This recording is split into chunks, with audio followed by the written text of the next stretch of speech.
हमारा हिंदुस्तान एक शांति प्रिय देश है। इसे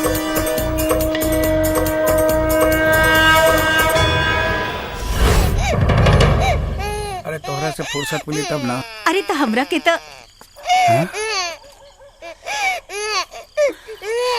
हाँ, हमरा लगा था केहू के लइका छूट गइल बा। अरे छूटल नहीं खे, क्यों छोड़ के गइल बाटे। वैसे भी मजार पर क्यों हिंदू अपन लड़का छोड़ के ना जाई। अरे का बोला तारू, ओकरा माथा पर लिखल बा कि वो हिंदू बा के मुसलमान। हमार मन कहता जी ई मुसलमान के लड़का बा, ढेर प्यारा होता तो ले चल के अनाथालय में डाल देम। हाय पकड़ा बाबू। ना बेटा ना बेटा, आजा आजा आजा आजा आजा आजा आजा। अरे हमार हाथ लाग गइल था, ये अनाथ कहाँ रह गई। एकरा के हम अपना घरे लेके ना जाई। अरे हमार धर्म भ्रष्ट हो जाए जी। हाँ, तू आपन धर्म निभाइया, हम आपन धर्म निभाए। हम एकरा के पालब, ना हिंदू बनाए ना मुसलमान बनाए, सिर्फ और सिर्फ एकरा के इंसान बनाए। लगे हाथ नाव करण कर दी। आज हम पीर बाबा के साक्षी मान के आज से हम एकरा के अपन बेटा स्वीकार करता है। आज से दुनिया एकरा के कबीर पंडित दीननाथ शास्त्री के नाम से जानी। ना हिंदू बुरा है ना मुसलमान बुरा है, आदमी में आ जाए बुराई तो हर इंसान बुरा है।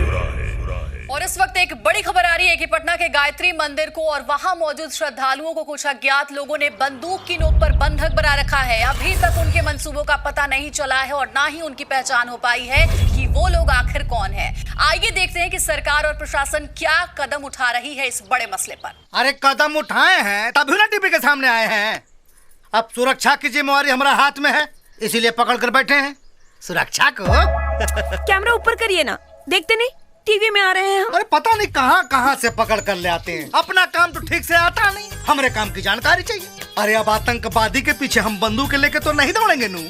मानते हैं कि स्थिति तनावपूर्ण है किंतु नियंत्रण में है। ये रहनी है मंत्री चिंता हरण चौबे जी। अब ले चलतानी स्थानीय विधायक फूलचंद पांडे जी के पास। फूलचंद पांडे जी, इस घटना के बारे में अपने के का राय बा? किस घटना के बारे में? आतंकवादी घटना के बारे में। अब सही हुई अगर ओकने के क्यों मार गिराई था। हाँ। पर मारी के क्यों मारी? इस सब पार्टी हाईकमान के सोचे काम बा। देखिए सब पार्टी हाईकमान की सोचे काम बा, हमनी के ना। हाँ। सर कैमरा के तरफ देखी। के धीर कैमरा के तरफ देखी, कैमरा के देखे उधर बोली इधर बोका समझाए का हमको है? सुना जवन होई तवन टीवी में देख लिया सन।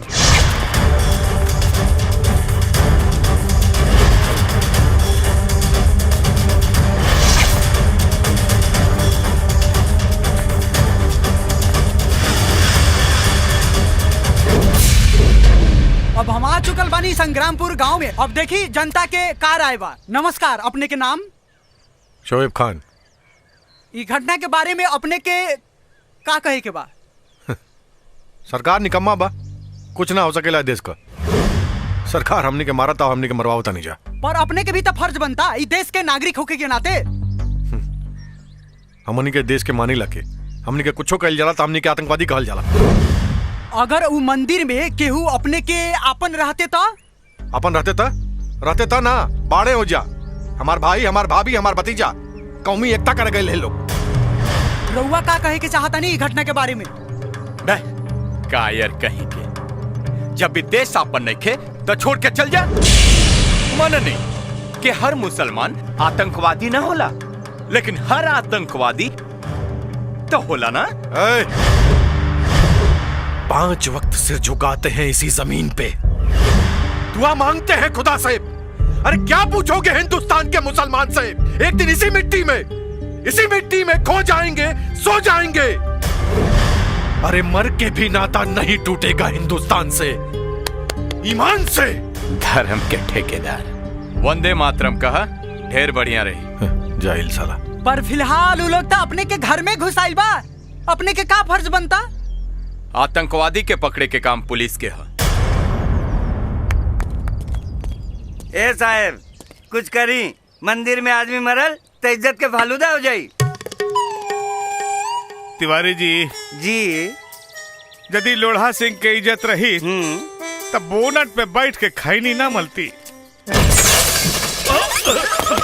का भाई तिवारी जी, बम फुटल का? ना, जीप के टायर फाटल बा।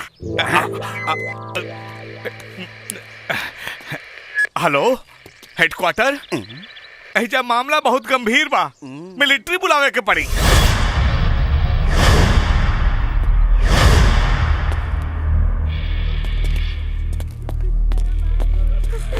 न सरकार को चिंता है न इनके अपने लोगों को। मुझे लगता है हिंदुस्तानी माओ ने मर्दों को नहीं को पैदा करना शुरू कर दिया है। एगो भरत बा जेकरा सिर पर पीर बाबा के दुआ और गायत्री बाई के आशीर्वाद बा।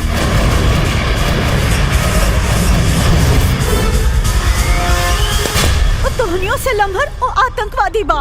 हाँ, 13 साल की उम्र में 20 साल के आदमी की मार दे ले रहे।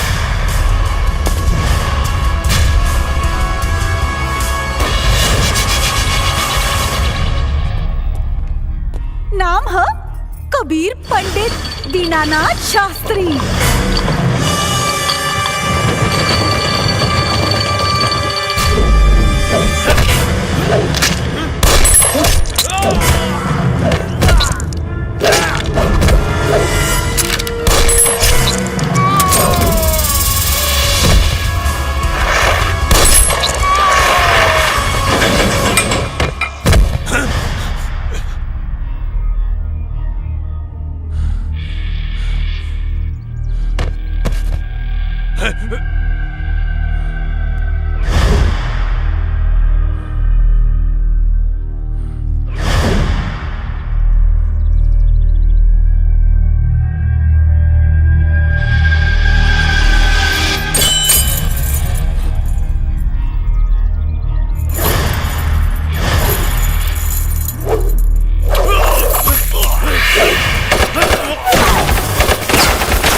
कबीर चाचा,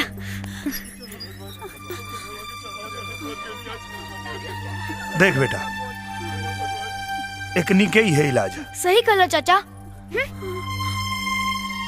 समय पे ना आयल रहे तो सीधे बैकुंठ पहुंच गए रह तू। आतंकवादी आतंकवादी के मारेला। आई अब हम रउआ के ऊ नौजवान से रूबरू करवा तानी जे आतंकवादी के मार के लाश के ढेर लगा दिए ले, और साबित हो गई कि आम आदमी चाहे तो जे कुछ भी कर सकता। आम आदमी कुछ ना बहुत कुछ कर सकेला, और हमनी के शेर के शिकार करे में मजा आवेला। ऐसन कुकुरन के ना जे भी एकनी के यहाँ भेजले बा, ओकरा से कहल चाहतनी दोबारा ऐसन हरकत भइल त घर में घुस के मारे के।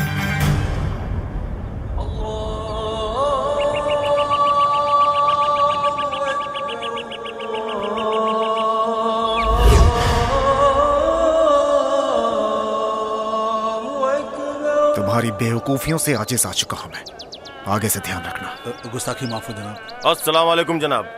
अफजल मियाँ, कहिए खैरियत? हमारी हार ने अखबार की कीमत बढ़ा दी है।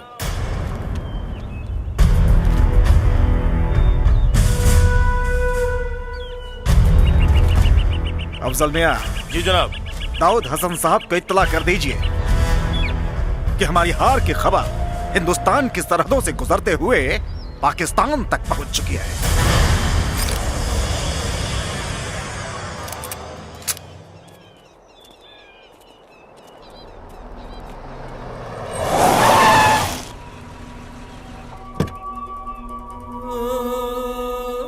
मुल्क किसी जमीन का मोहताज नहीं होता।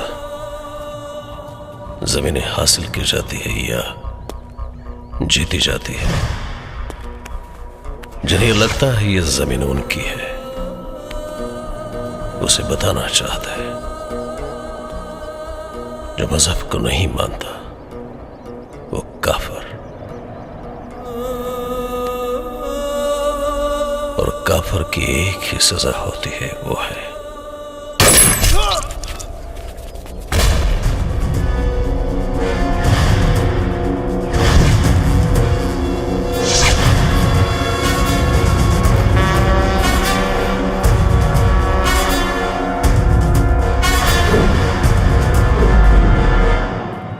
अच्छा है, लेकिन उसे अस्सलाम वालेकुम भाईजान। हैदर अली साहब ने आपको याद फरमाया है।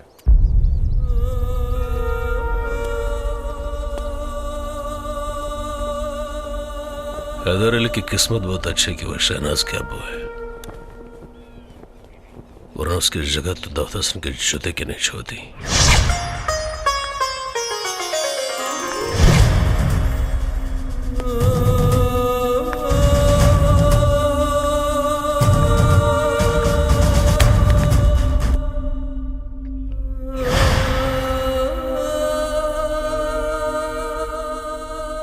शहनाज, जंगल है आपकी आंखों में जहां कर मैं अपना रास्ता खो जाता हूं। आप रेल से गुजरती और मैं पुल सा थरथराता हूं। खुदा कसम आप नहीं होती तो मेरी दुनिया कब की उजड़ चुकी होती। जी शुक्रिया, हम अब्बू को आपके आने की इत्तला कर देते हैं। डोंट वरी, मैं मिल लेता हूं।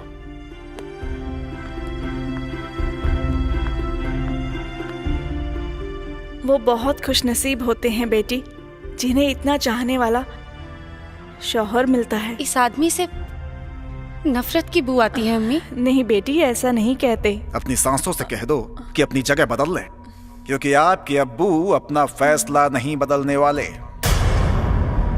और अगर हमारा फैसला बदल गया तो अब्बू? तो उस दिन बदलना जिस दिन हैदर अली और दाऊद हसन से मजबूत हाथ तुम्हें मिल जाए।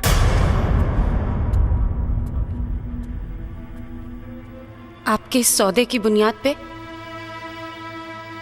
आपकी बेटी कुर्बान अब्बू। वाह वाह वाह वाह वाह, सही कहा है किसी ने कि दो शेर एक पिंजड़े में रह ही नहीं सकते। ये तो आपका पिंजड़ा है जो सामने वाले को बर्दाश्त कर लेते हैं, वरना आपकी जगह ऐसे तस्वीर में लटकती नजर आती। जरा इस तस्वीर पर भी गौर करो मियां, शेर और कुत्तों में फर्क नजर आ जाएगा। गुड।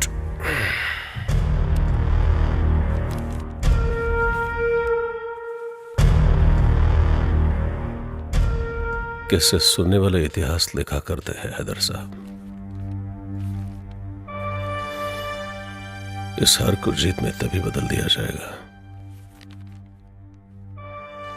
जिस दिन हिंदुस्तान की बर्बादी का झंडा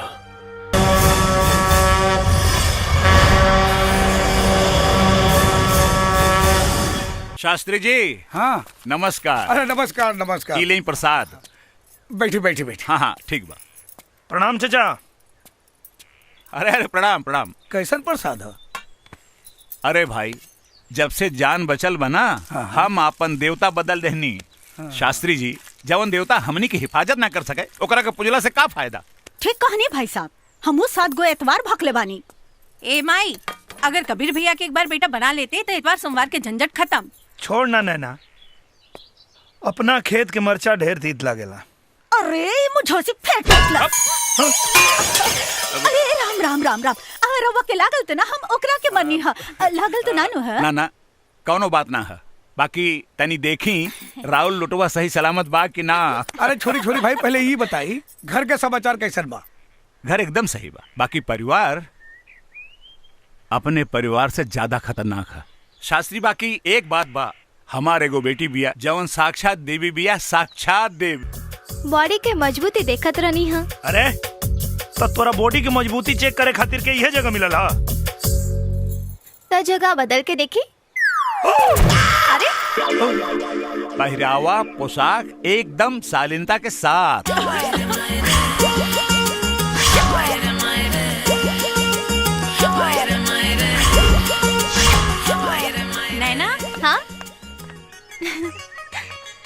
कॉलेज में साड़ी?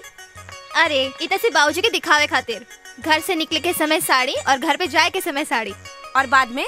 हाँ।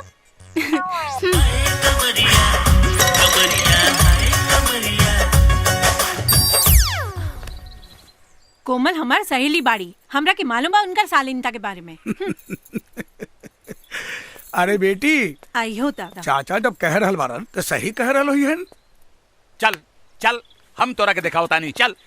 अरे हमरा के बेकूफ बुझता रे, चल देख।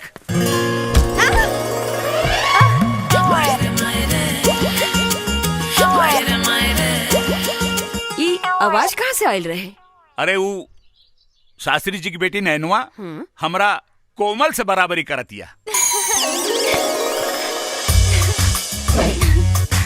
भगवान देले बेटा छप्पर फाड़ के। अच्छा जब लेवे लें तो बहुत गलत जगह से। और दूध लेके ना आई नहीं हरुआ? अरे हाँ वो नैनुआ के चक्कर में भुला गई नहीं। तो ठीक बा, रउआ दूध लेके आई, हम मंदिर से आवतानी। हाँ हाँ ठीक बा। बेटी कोमल। जी बाबूजी। अरे हम नैनुआ के अंदर भेजनी है कि केहू और के? नैना के बाबूजी। अच्छा अच्छा ठीक बा। बाकी शास्त्री जी अपना बेटी के खिया पिया के एकदम लइका नियन बना दिले बाड़े। ढेर बहादुरी के काम करे तारा। सरकार इनाम दी ना, हमरा से ले ला। ढेर जबरी करबे ना तो अभी चिल्ला दे। चिल्ला हम खा दे। हमारी इज्जत लूटे खातिर घुसल रहलो हो। सही नक्षत्र में तोर जन्म नहीं खेलागा। एक अबीर, अपन प्यार के अबीर लगा के हमार नक्षत्र सही कर दो। देखा घर में कोई ना बा, मौका अच्छा मिलल बा। चला ना रे, ये तो खाली धोए वाला पार्टी बा, कुछ करे वाला ना। अच्छा तोहार पुजारी के आवे के टाइम हो गई बा। ओम नमः शिवाय, ओम नमः शिवाय, ओम नमः शिवाय। ओम शिव शिव शिव शिव शिव। ए लौकत नहीं खे, पूजा करे जाता नहीं, अशुद्ध कर दे ले। आओ दिन तो सटवा उड़ के चल आयल है तो हमार पठनिया शुद्ध ना भइल रहे। हाँ तो हवा से उड़ के चल गई होई। तो पनियो हवा से उड़ के चल गई। हर काम जान बूझ के करेला सन, अनजाने में ना। तो ठीक बात, तो पूरा नहाइए के जोते हैं। क्या करता रे? पूरा नहा के जो। रुक बे। ले ले पूरा नहा के जो। रुक चला रुक तक पंडित आई चढ़ाओ तानी है। रुक लाइका से लाइकी, लाइकी से लाइका, बड़ से छोट और छोट से बड़ आदमी कैसे गायब करल जाला आई सीखी।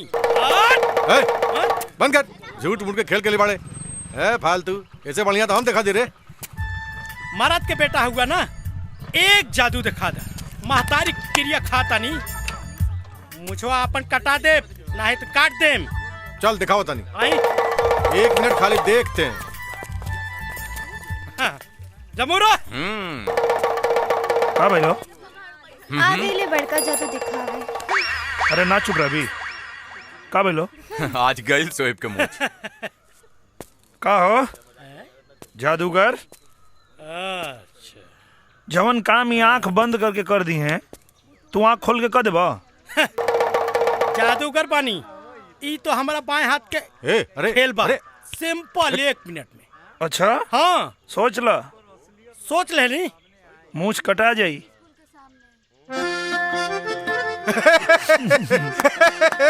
बारे वाह, गजब आइडिया दिलेगा भाई। आज से तोरा के जीतल जरूरी बा भाई, काहे कि आई तोहार मूछ बड़ी सही लगता। ई का हो? मरचा के पाउडर। मरचा के पाउडर ई का होई? ये आंख बंद करके डली है आ तू आंख खोल के डलबा। आंख खोल के? हाँ ये न शर्त लागल रहा। ना हुसैन अस्तूरा लिया। ना ना अरे कटवा ले। महंगा पड़ी। अरे कटवा। हाँ कट गई। बड़ा महंगा पड़ी मूछ काटे वाला के, हम विदाग दे सकाते। इना मानी, अगर कपारो छिलो लोग ऐसे ही ना मानी। ला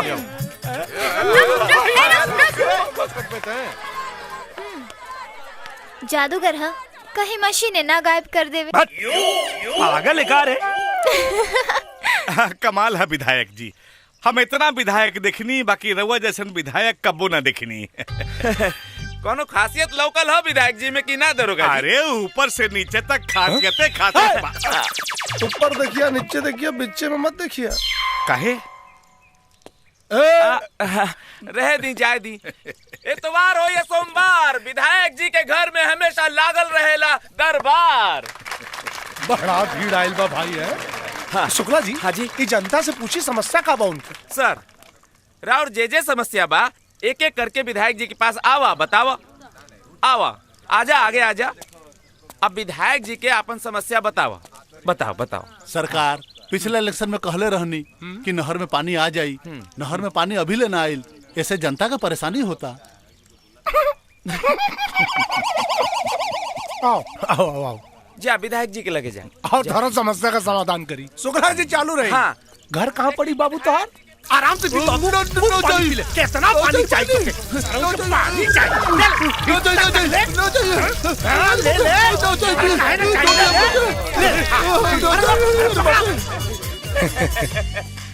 दांत मत चियारा, ताली बजवा। हाँ, तालियां। धन्यवाद।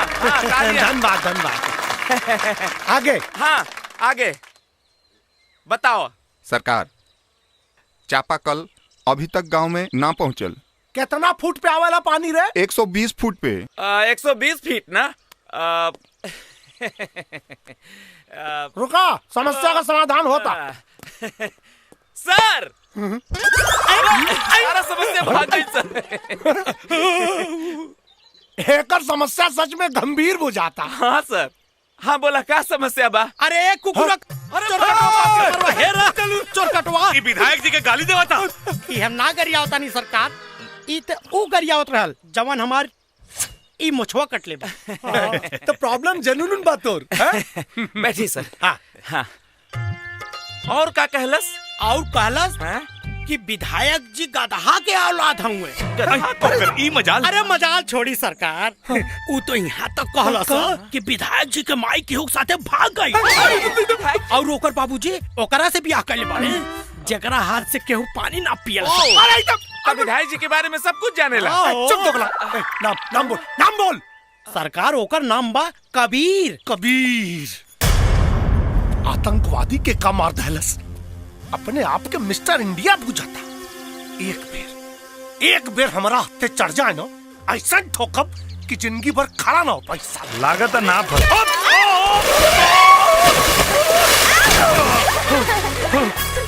कार्य नरी ठोक दली।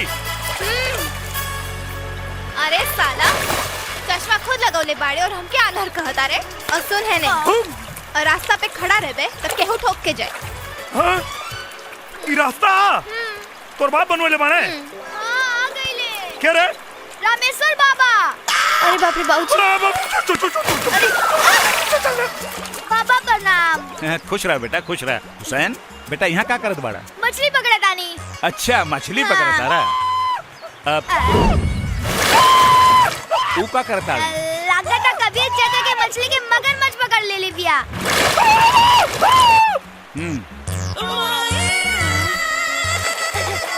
का भाई कबीर चाचा? अरे पता न केने चल गई रे। अरे वहाँ बाड़ी। अरे ए लड़की कम विपद ज्यादा है।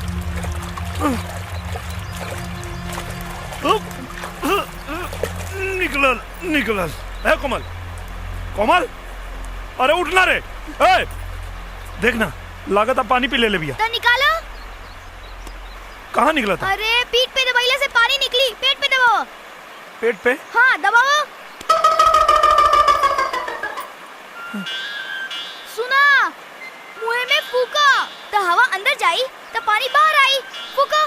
क्या बात करता है? हाँ, फूका। फूकला से पानी बाहर निकली? हाँ। फूका ना तो मर जाई। फूका। अच्छा उन्हें देख। अरे मुंह से मुंह लगा के फूका, दूर से थोड़े।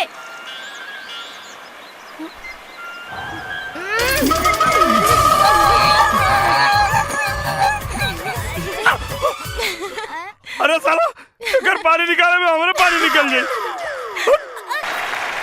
हो गई। तब चला बचल खेला पंचायत में खेलिया।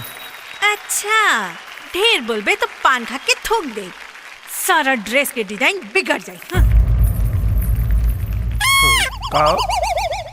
काले रही ना, ये हमारा बस के काम नहीं खे, बना दे रस ना इज्जत की गुटका। और ही कुछ दो स्टेज पर कह देनी कि नौटंकी बंद मतलब बंद। ओ नौटंकी केकरो बाप से बंद ना होई। झुमकी के बहिन है जनक कुमारी महतो हमार नाम। अच्छा बुझला? पंचायत से बुला बाबा, चला। इज्जत से आज ही लोग, न तो बेइज्जत करके ले जाए के पड़ी। चलो। हमनी का का होई जनक? अरे कुछ ना, इनके विधायक की टोपी ना हमार चोलिया में बसल बा। तू बस देखत जा, तनकी सा जोर लगाए कि सारा पंचायत उनका धोती में घुस जाए। नमस्ते विधायक जी। नमस्ते। नमस्ते नमस्ते। एगो समस्या बा। जमाना कितना खराब बा विधायक जी, सुंदर लड़की भी समस्या में फंस जाता रही। का समस्या बता? गुलाबो? गुलाबो ना, झनक नाम बा सरकार। रवा बीच में ना बोली विधायक। बोले दा भाई हुआ का? अरे ना ना ना, दलाल हुए का? चुप दोगला। अरे लड़की है कौनो ना।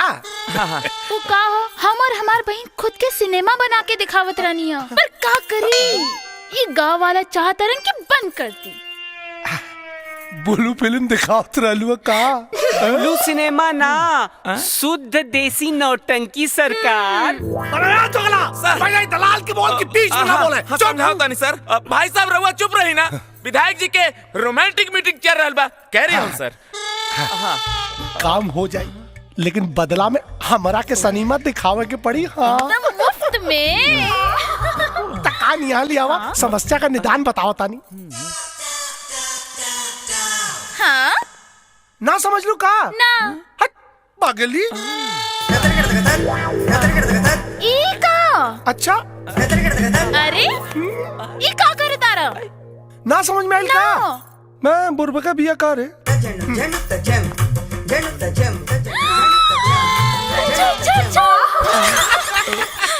अब बस देखते जा, पूरे पंचायत के ना हवा निकाल दे। सनीमा दिखाओ ना। काम भइला के बाद। अच्छा ठीक बा। ए भाई साहब यहाँ आवा, आवा आवा। जा भाई साहब तबले हमरा लगे रही है, काम भइला के बाद इनके लौटा दे। दरोगा जी। सर लड़की के साथे जा, जौनो समस्या होके ओकर समाधान करिया। यस सर।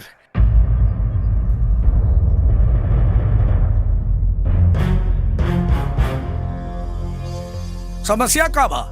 अरे देखत नहीं की का, जम्हाई लेत समय हमार हाथ ऊपर चल गई बा,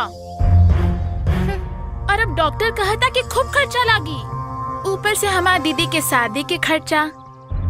दे दी लोगन, नौटंकी बंद। अरे जा दी, देखी ना भगवान खुद ही का नौटंकी बंद करा देलन। अरे अरे ऐसे कैसे? हम ना नाच सका, पर हमार दीदिया तो नाच सकतिया ना। अब इलाज और पेट भरे खातिर कुछ तो करे के ही पड़ी। इज्जत बेच के अपन पेट भरवे का? इज्जत हमार जाता तो तोनी के काहे फटता? जबान संभाल के बात कर, ये पंचायत है, तोर घर ना। हमरा घर के बारे में कुछ मत बोलो, अनाथ कही के। जनक! और जोर से बोली, सड़क से उठावल लड़का के बाप ना कहा जाए। कबीर हमार बेटा, हमार बेटा। अच्छा तो एक बेर बस काकी कह देस ना, तो काल से नौटंकी बंद, ना ही तब बंद करे के खर्चा रउआ लोगन के जेब से निकाल ले। माई एक बार कह दे कि कबीर भैया तुहार बेटा हवन। झूठ बोल के हम नरक में जगह न बनाई। पति के अवहेलना कैला से स्वर्ग में जगह ना मिल जाए। बोल, तोरा नौटंकी बंद करे खातिर कितना पैसा चाहिए? 5 लाख। और अगर तोर बीमारी झूठ निकलल तब? 5 लाख ईदी। ठीक बा, लेकिन रहुआ पैसा का इंतजाम ना कईनी तब पगड़ी उतार के चप्पल के झाड़न बना ले। कबीर बेटा, जब आपन आपन न हो सकेला तो गैर भला कैसे आपन हो सकेला? बाकी 5 लाख के व्यवस्था कहाँ से होगी? पंडित जी, जबान हरल बानी, अपने आप के बेच दे, बाकी अपन पगड़ी के केहू के चप्पल के धूल के झाड़ न बने दे। बाबूजी, हमारा शरीर के कण कण आपके कर्जदार बा। इस शरीर पे पंडित दीनानाथ शास्त्री के हाथ लगल बा। अगर ये बिकैबो करी तब 5 लाख से ज्यादा में कम में ना। शाबाश बेटा। अरे समस्या से निकाले में दरोगा हमने के फंसा देलस। खोल के बतावा सर। हाँ, मतलब खोल के बतावा, बात बुझाई ना। अरे मास्टर जी 5 लाख देवे खातिर तैयार हो गए। पर ई दरोगा बीच में टपक के ई कहले कि अगर झूठ पकड़ा गई तब 5 लाख हम दे। एक मिनट हटा, का दरोगा? अरे दरोगा ना, साले दोगला बड़े, का जरूरत रहो जब? अरे समझावा, तू ही एक समझदार आदमी बड़ा बस। हाँ, सुनी बात अगर बिगड़ जाये नू तो विधायक जी बनी खुद अपन 5 लाख रुपया रहुआ के दे दे। हाँ। बीच में बोला के क्या खाला सा बीच में बोला के? ए हमार गुलाब, अब दिखावा ना सनीमा। समस्या से निकलने के बाद बुझनी हम अबो कहता नहीं, ई मास्टरवा 5 लाख रुपया दी कहाँ से? मास्टरवा अब अपना बिटिया के बेचे या बेटा के? फूलचंद पाड़े के जाल में तब फंस गई लू। अब बीवी का मोबाइल मिल गई बा तो ढेर पकड़ पकड़ कर बे। चल फोन रख। नमस्ते मुखिया जी, सरपंच जी नमस्ते। ली विधायक जी बैठी। कहा चच्चा, का जरूरत है वो नौटंकी वाली के मुंह लगौले के? 5 लाख रुपया कहाँ से देबा? नौटंकी कैले बिया, और नौटंकी के कोनो पैसा ना होला। तोहनी के कैसे मालूम कि वो नौटंकी कैले बिया? अरे बीच में मत बोला सन। बैठ जाइए। सॉरी सर, बैठ जाइए सर। चच्चा, अगर बीमारियां सही निकल गई तब का करबा? 5 लाख रुपया दिया ही। अगर झूठ निकलल तब? तो 10 लाख रुपया विधायक जी दे दी हैं। सॉरी सर, सॉरी। पैसा तोहनी जैसन लालची आदमी के लालच है, और यहाँ बात मान सम्मान के बाद कुछ और बोला। अच्छा, कुछ और? हाँ, शास्त्री जी का जूता और हमार सर। विधायक जी, अगर बात सही निकल तब? तो विधायक जी के जूता और शास्त्री जी के सर। हे शास्त्री जी, बेटा अगर जूता कपारे पे रखवा देना, हमरा क्या याद करिए? 5 की जगह 15 लाख दे। हाँ, घर तक संभलते नहीं खे, चलल बाड़े लोग पंचायत संभाले। चला रे सर। आई सर। माई, ये का कर दे ले तू? बड़ा भरोसा बना तोरा बाबूजी के अपना बेटा पर। वह भरोसा के क्रिया, अगर हमार बेटा हार गई तो भगवान के दरबार में अकेले से कहता के तोहरा परवान देवे के पड़ी। अगर हमरा सुहाग के पकड़ी गिरल ना तो जहर खा के जान दे दे। हट माई। माई, काकी। अरे मर्दे, उदासी ना ठीक लागेला तोरा चेहरा पर। कबो कबो कोनो बात दिल में भाला के तरह चुभ जाला यार। ओकरा खातिर एगो रास्ता बा हमरे पास। पंडियो जी के सहमति बा, और ऊपर सोचबा तो एकदम सही रास्ता निकल आई। कौन रास्ता? कोमल से ब्याह कर लो। कर तो ले यार, लेकिन हमरा जीवन में औरत के प्यार नहीं के वो जन्मा के दरगाह पे फेंक दिया, कि वो अपना के प्यार न दिया। कोमल से जान से बढ़ के प्यार करी ले, कहीं वो ठुकरा दे तो जीते जी मर जाए यार। कबीर,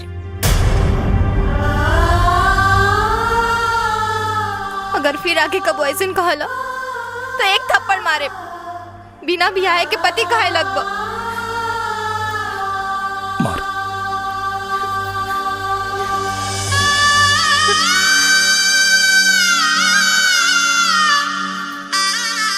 बस साथ जिए के वादा कर, तो हर चरण की धूल मांग के सिंदूर बना ले।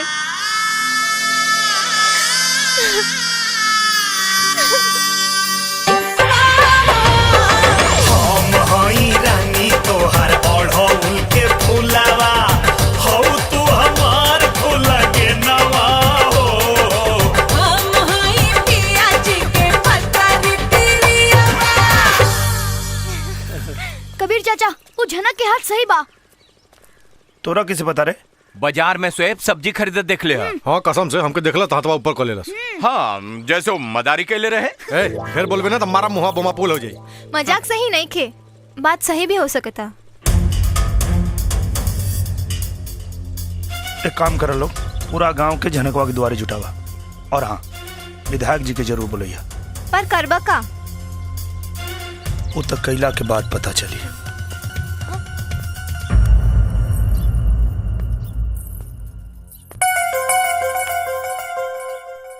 नौटंकी करत तारी।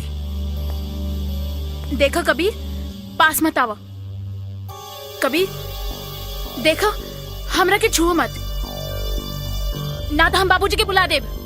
बाबूजी की का बोले भी? इलाज हम करब कि तोर बाबूजी करिए? कबीर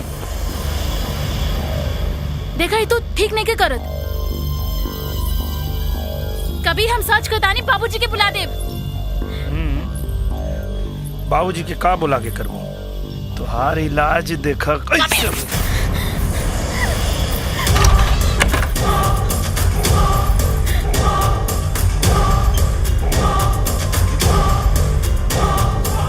चल बताओ, हकीकत का बा? ना तो गांव और पंचायत के फैसला बहुत भारी पड़ी। फिर ना तो नाचे लायक रहबे और ना नचवाबे लायक। Side please, side please. आई सर, करने गई। आई आई आई आई। अब चुप काहे बाड़े? बोल। ज्यादा नौटंकी मत करे, नौटंकी वाली। हम ई नाटक विधायक जी के सिखवला पे कैले रही। अबे झूठ बोलत किया। बस उठाइबा कि उठावे के पड़ी? अब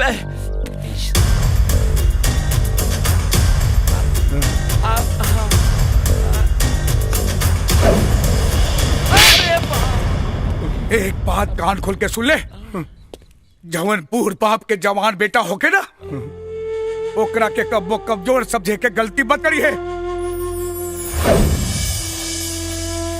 बाकी 5 लाख के बंदोबस्त कहाँ से करबा लालीपाप महतो? हमरा के माफ कर दी लोगन, हमरा से बहुत बड़का गलती हो गई। अब से मेहनत मजदूरी करब सन, आज से नाच गाना बंद। बड़ बुजुर्ग के पगड़ी के कन्यादान के साड़ी बना ले, पूरा गांव डोली के कहार बने के तैयार हो जाए।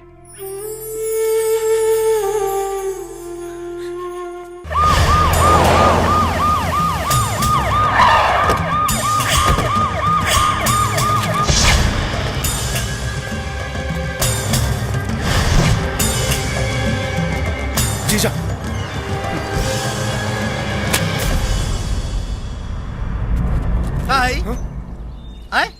चुनाव खोपड़ी पे नाच रहा बा। अब चुनाव चिन्ह जूता होई का?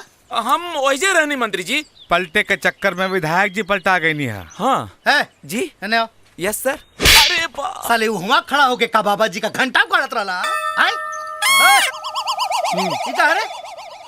अरे साला हमके अगर टेंशन में ब्लड प्रेशर हाई हो गए बवासीर हो। तू साले हमरा के ना मंत्री जी, कम से कम वर्दी के तरह वाली लिहाज करी।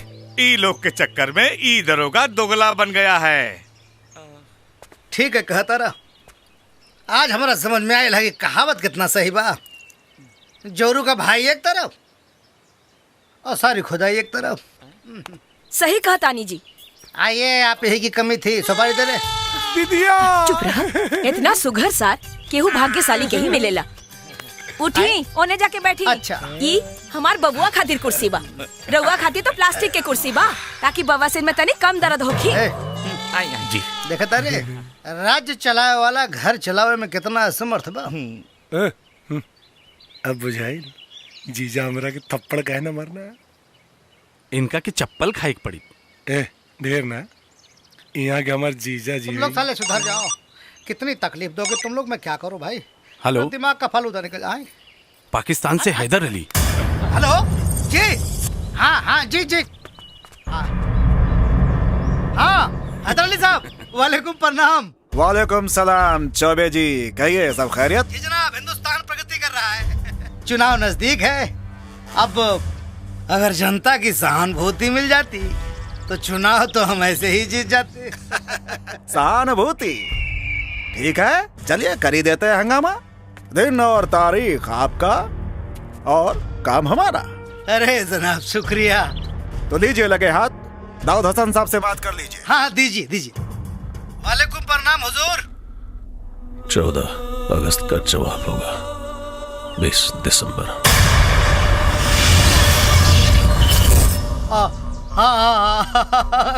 खुदा हाफिज।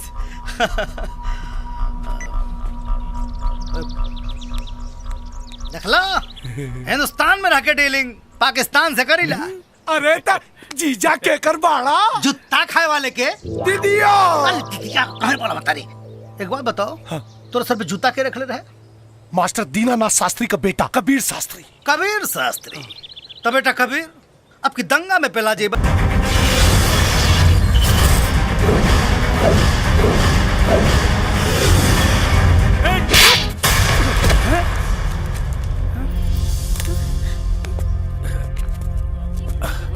कबीर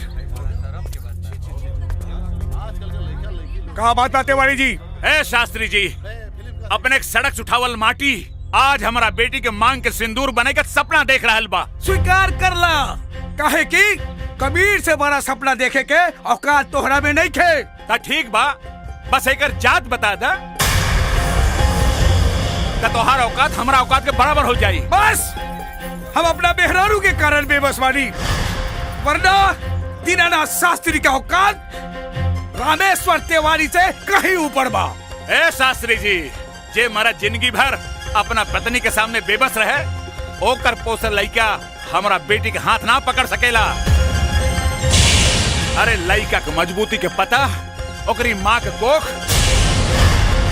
और बाप के मूछ के नोक से होला। हाँ तो नजर उठा के देख ली ओकरा महतारी के कोख और ओकरा बाप के मूछ के नोक के। अगर मान मर्यादा के ख्याल न रहित ना तो राहुल बेटी के कब के अपन महतारी के पतो बना के रख देले रही। गायत्री भाभी खबरदार खबरदार, अगर हमरा बेटा के अनाथ कहानी तो जुबान खींच ले।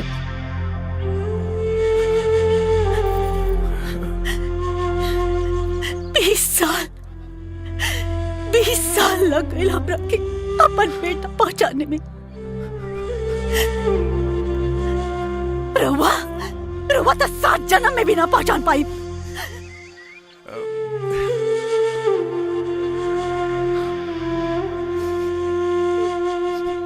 भाई बेटा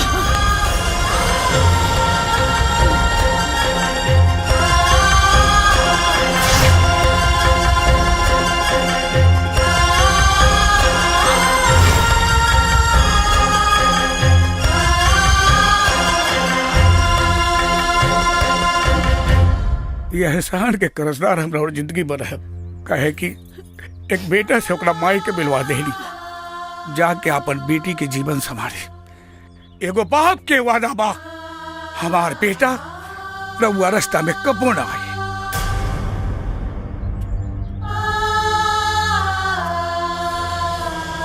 बाबूजी रवा रोवा तानी। नारे पगली, इत खुशी के आंसू बा। ब्याहे के 25 साल बाद पंडित दीनानाथ शास्त्री के परिवार पंडित रामेश्वर तिवारी के वजह से आज पूरा भइल।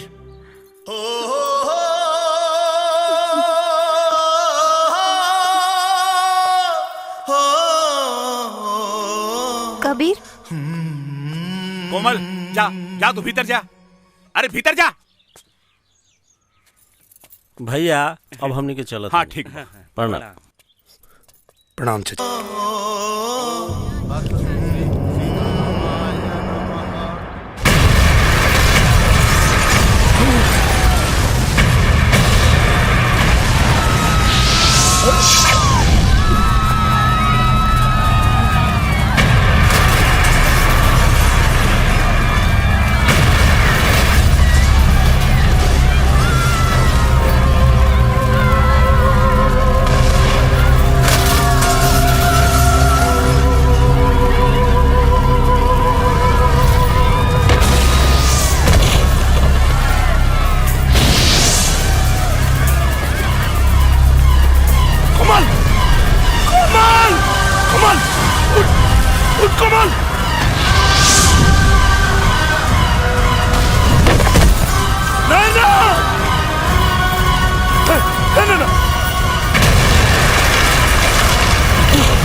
जवन पूर बाप के जवान बेटा होके ना ओकरा के कब्बो कमजोर समझे के गलती मत करिए। कबीर हमार बेटा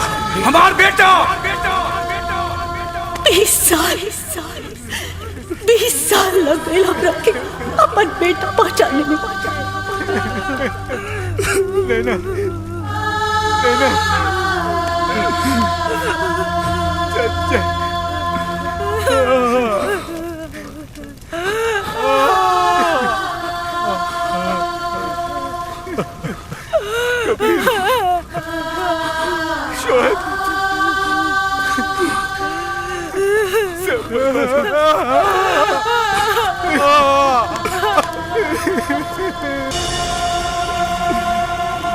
आज पटना के सीरियल ब्लास्ट ने पूरे पटना और यहाँ के सिस्टम को दहला कर रख दिया है। एक के बाद एक पूरे 6 धमाके हुए हैं, जिसमें 2 धमाका गांधी मैदान, 2 पटना जंक्शन, 1 एग्जीबिशन रोड और 1 गायत्री मंदिर में। सबसे ज्यादा जान माल का नुकसान गायत्री मंदिर में हुआ है, जिसमें एक गांव के लगभग सारे लोग मारे जा चुके हैं जो शादी के मौके पर वहां मौजूद थे। मजा गेल रहे उस दिन बहुत मजा। का बात बा? रिपोर्ट लिखावे के बा। 1 मिनट बाद में बात करब। हाँ, रिपोर्ट केकरा खिलाफ? उ लोग के खिलाफ जे बम मार के हमरे अम्मी और अब्बू के मरले बाड़े। अरे बेटा वो लोग पाकिस्तानी आतंकवादी बा, वो लोग के सरकार पकड़ी, हमनी के वो लोग के पकड़े के अधिकार नहीं खे।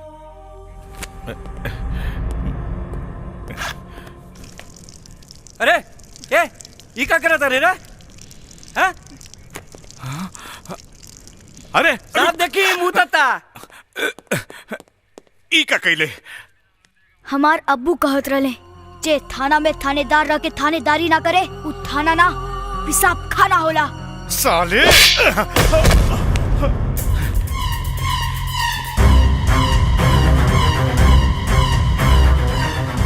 लास्ट के रिपोर्ट चाहिए, वरना तोरा साथ साथ थाना के शमशान बना दे। आपका राजा जी हाँ? गरजे वाला बादल कहो बरसल बा। अब मरे वाला आदमी के अगर श्रद्धांजलि ना दिल गई तो जिंदा आदमी के आत्मा के शांति कहाँ मिली? नमस्कार नमस्कार नमस्कार।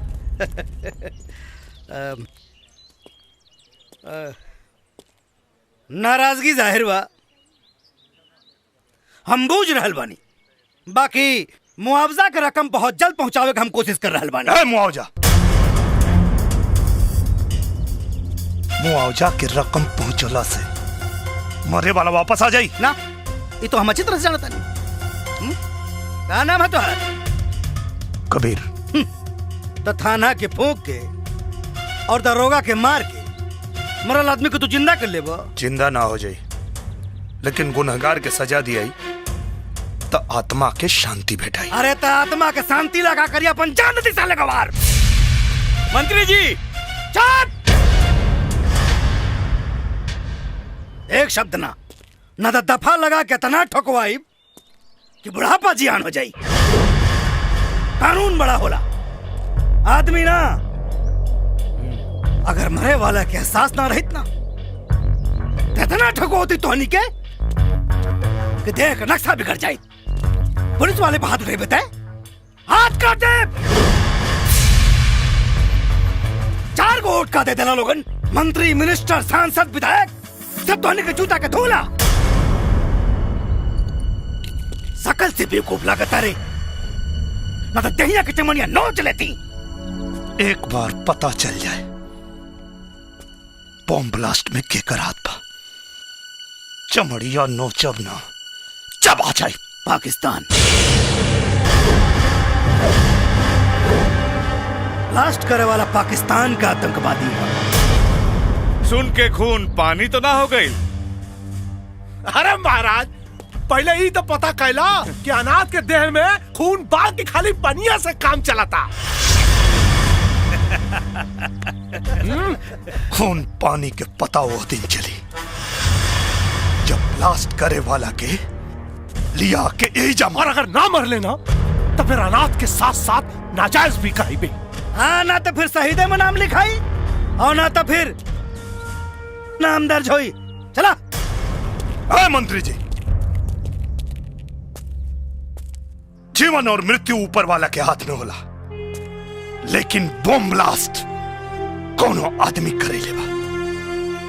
ब्लास्ट में मरे वाला एक एक आदमी की कसम खा के कहा था, नहीं ब्लास्ट करे वाला के यही धरती पे लिया के मारे। काहे कि बम के धमाका ही ना चिन्हेला कि मरे वाला हिंदू है कि मुसलमान, और यह बतावे खातिर आ रहल बानी पटना से पाकिस्तान।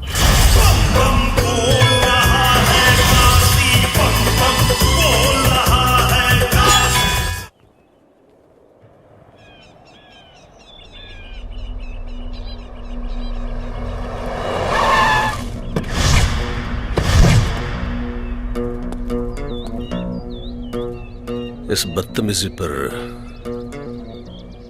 एक दूतो रिपोर्ट लिखने के पहले गोली मार देंगे।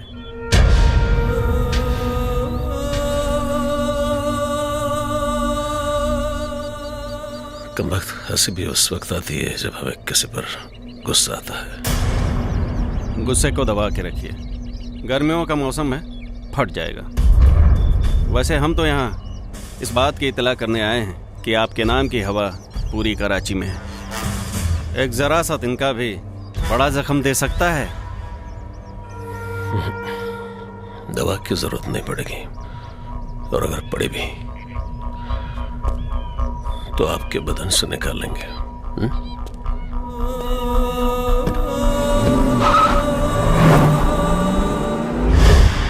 एक सबूत मिल जाए फिर तो ऐसी चोट दूंगा कि उड़ते हुए पत्तों से भी डर लगे।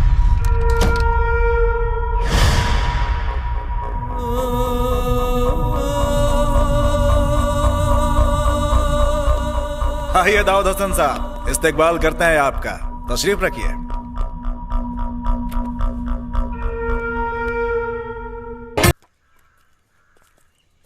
कबीर चाचा, हम चलब तोरा संगे पाकिस्तान। और कहीं तोहरा चलला से तो हर कबीर चाचा कमजोर पड़ गए तब कमजोर ना पड़े देव चाचा। काहे कि अगर बचपन में माँ बाप की साया सर से उठ जाए तो लड़का बचपने में जवान हो जाला।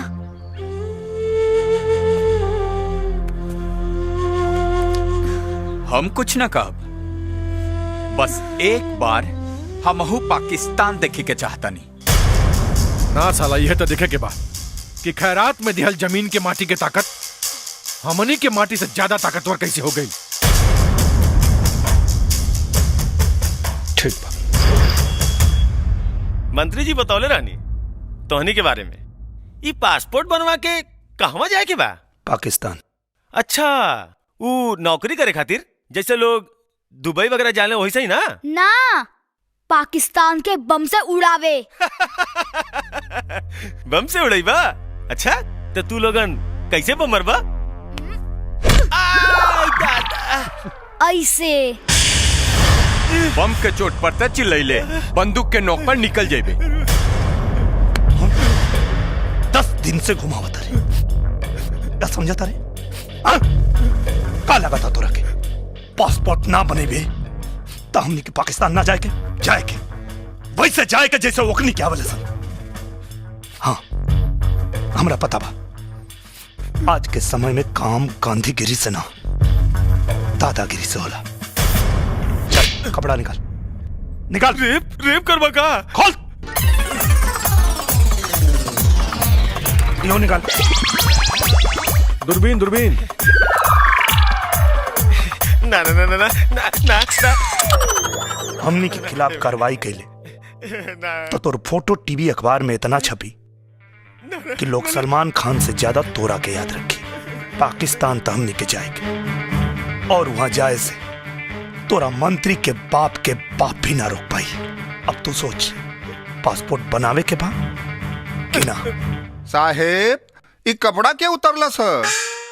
हमार तो खाली कपड़ा उतरला सा, पाकिस्तान के तो चड्डियों उतार ली। बिना वीजा पासपोर्ट के चले के? अरे यार, बिना वीजा पासपोर्ट के जाइबा तो हमनी में और ओकनी में अंतर का रही? कबीर, अरे जनक, एगो बात कहे के चाहता नहीं। का? शायद वो बात के वजह से वो एहसान के बदला चुका सकी, जौन एक नौटंकी वाली के सही रास्ता पे लिया दिलस। बतावा। देखा, 20 तारीख के मंत्री जी के जन्मदिन बा। हम मंत्री जी और विधायक जी के खूब निम्मन से जानतानी। अगर वो लोग पकड़ा गए ना तो पाकिस्तान का अमेरिका पहुंचा दी लोग। वो कैसे? आदमी शराब, कबाब और सबाब के सामने कैसे नंगा होला?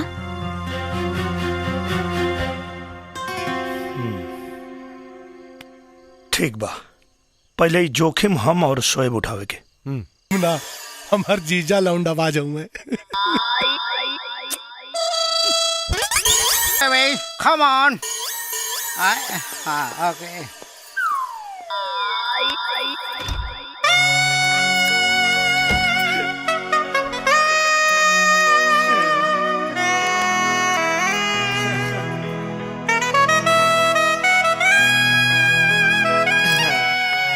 काहे के बुलाऊनी हो? तो हर बलात्कार करेगा। पैक बाड़ू की उद्घाटन हो चुकल बा। ओ मंत्री जी के रहते दूसर के उद्घाटन करी। सही, एकदम सही। आई ए वो का चमक रहल बारे? फॉरेन से मंगवाइले बानी, चमकी ना। अच्छा, तब तो भीतरा फॉरेन साबुन लागल है। सुन के देख ली, कोना कंट्री के साबुन लगैले बानी। गंधावता माका तरे गंधावता ए करे जा तैया मांग लागल रे। बर्दाश्त क्यों करे जा? मैं समझो करे जा, जल्दी करो। हट मुझे सा। अब क्यों जान जाई त का कोही? जानी का खाक। मंत्री बाद में आई, लौंडा बाज पहले। जब हम पास में खलासी रहनी नू तो कोनो खलासी लौंडा के छोड़ने ना रहनी। तो यो तो सोची रोज जनता के सेवक होई। सेवक? हाँ। जनता मतलब बेवकूफ। एक नंबर का गधा।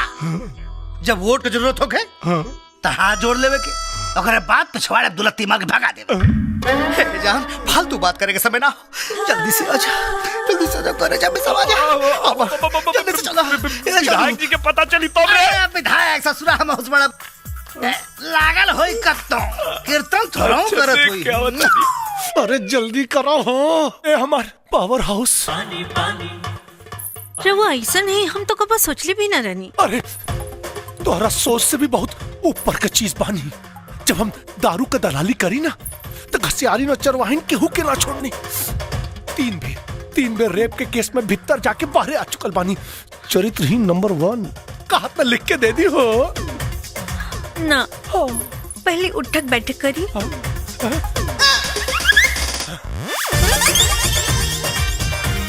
बास की औरी थोड़ा और। अच्छा पहले ही से दहिया गरमाइल रहल है।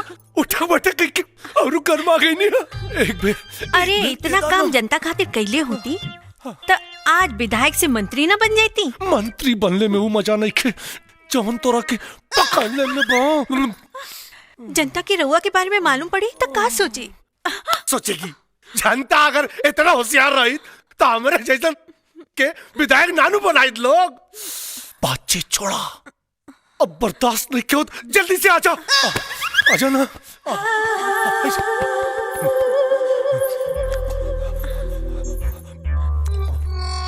हम अगर रउआ लगे आइब तो रउआ बीमार हो जाए। कहे हो?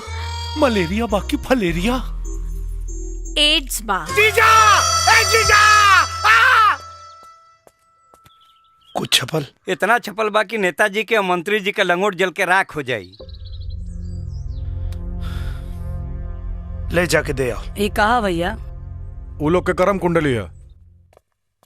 आए कहा पहलवान जी, ये हाफ टिकट लगे कहाँ घूमता रहा? संग्रामपुर पंचायत से रोवा लोग के कर्म कुंडली आइल बा।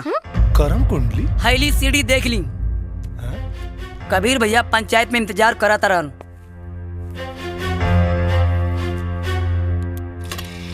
लगा जल्दी से। देखी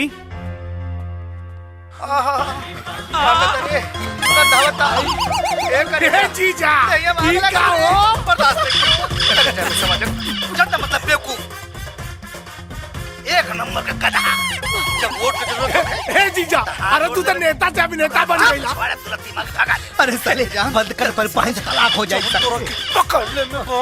जनता की रउआ के बारे में मालूम पड़ी तो का सोची? अरे साले बात का सबक अगर इतना होशियार रही। अरे साले माई की पेटवा में कैसे रले साले?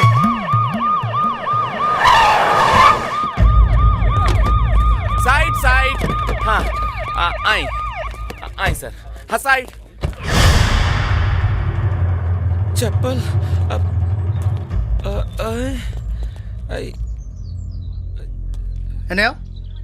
ये सब कहा रे? जीजा जी पब्लिक का मिजाज ठीक नहीं खिलाकर चुपचाप निकल चले। जूता चप्पल से डरा गई। जिंदगी भर विधायक रहा सारे कभी मंत्री ना बन पाई। जियो शेर। जीजा जी हम रउआ के प्रधानमंत्री बनल देखल चाहता नहीं। अरे वो आगे बढ़ी। हाँ जाए। चुपचाप आगे बढ़ो, जाके बात करा से। का भाई कबीर? कहा नौटंकी होता है सब है? यही जगह बतीबा के अंदर चल के बताई। भीतर है ठीक रही। चला आवा। अब भीतर कहाँ लेके जाता है? हाँ विधायक के सामने बैठल बाड़े।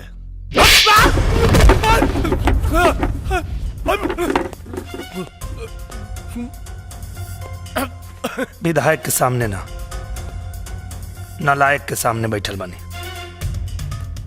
वो सबूत के साथ। समझ में आयल? हाँ, अब सब समझ में आ गए। अब सही आदमी भैया सही काम न करी। हाँ, सही सोच ले होगा। जीजा जी के भेज रहा पानी। अब भैया जवन काम मंत्री जी कर सकन है और मैं विधायक के काव काम हो जाए भैया पक्का। हाँ आ गई। अभिलमा के कड़ुआ तेल ढेर फैलत रहना कुल है गड़ी 2 मिनट में निकाल देनी है। वो आवाज कैसन आई रजिस्टर गिरला के अच्छा रजिस्टर समस्या बड़ बाउक हम ठहरनी विधायक रहुआ मंत्री 2 मिनट में सुलझा दे जाए। ओके डोंट वरी।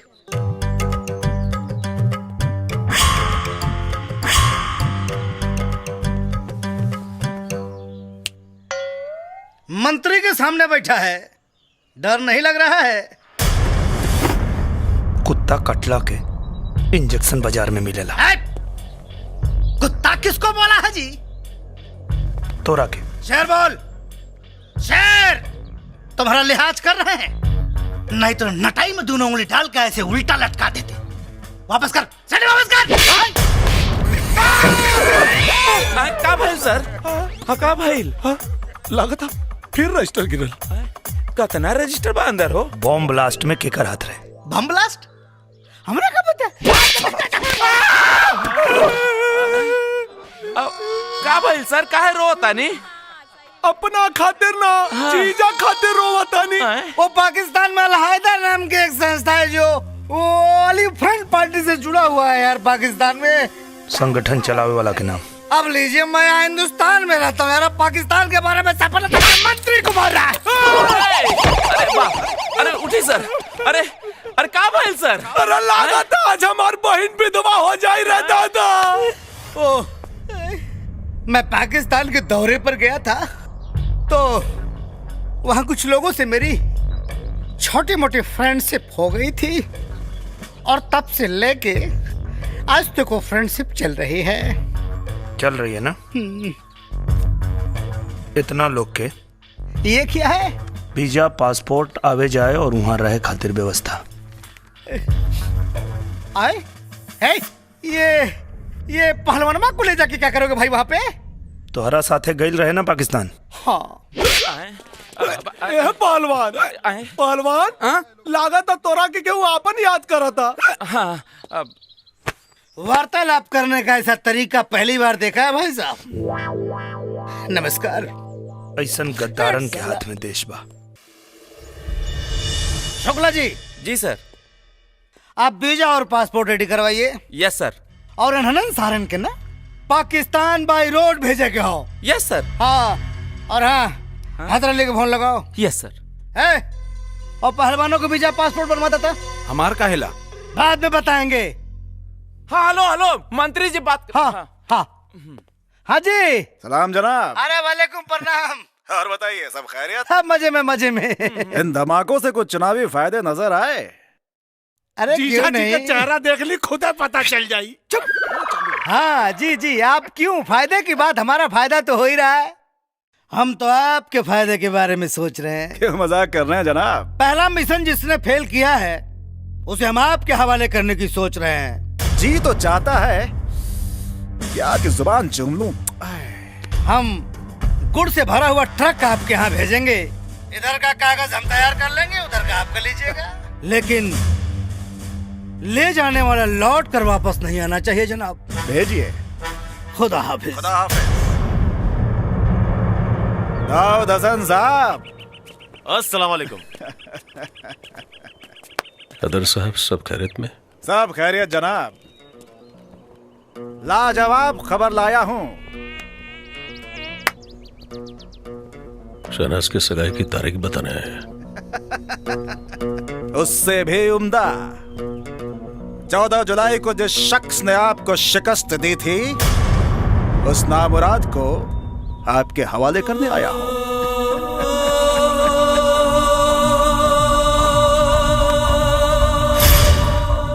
खुदा की कसम हैदर साहब,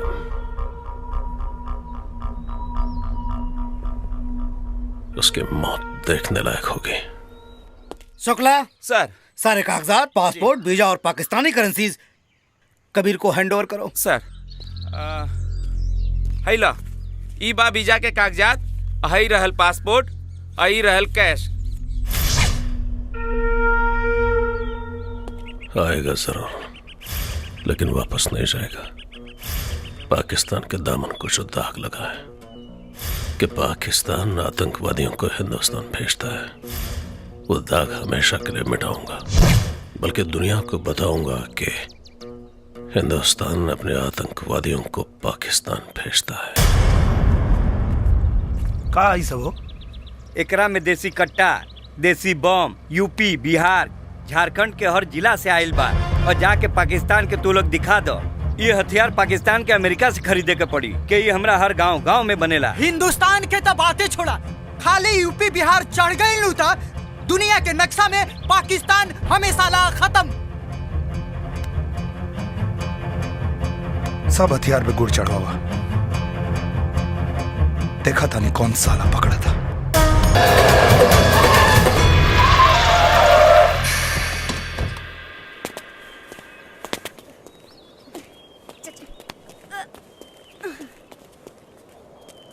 तुम सब में कबीर कौन है?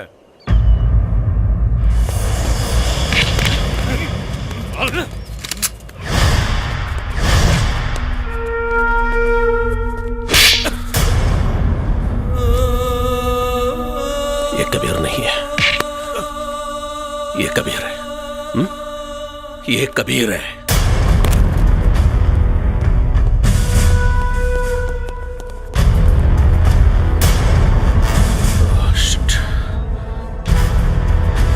जाओ उस कुत्ते को पकड़ो।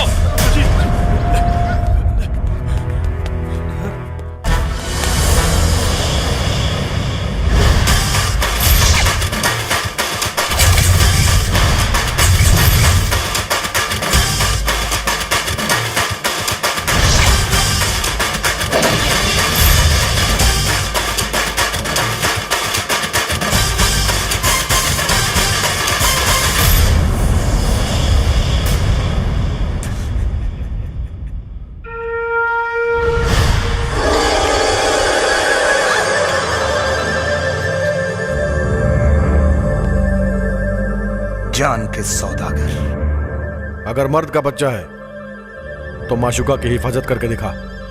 सिर्फ पाकिस्तान का नहीं, तेरे घर के कोने कोने का पता लेकर आए हैं। मेरे शहनाज को औरत को छोड़ दो। अगर मर्द है मुझसे हाथ मिलाकर देख। हाथ मिलाने नहीं, तुझसे लात मिलाने आए हैं।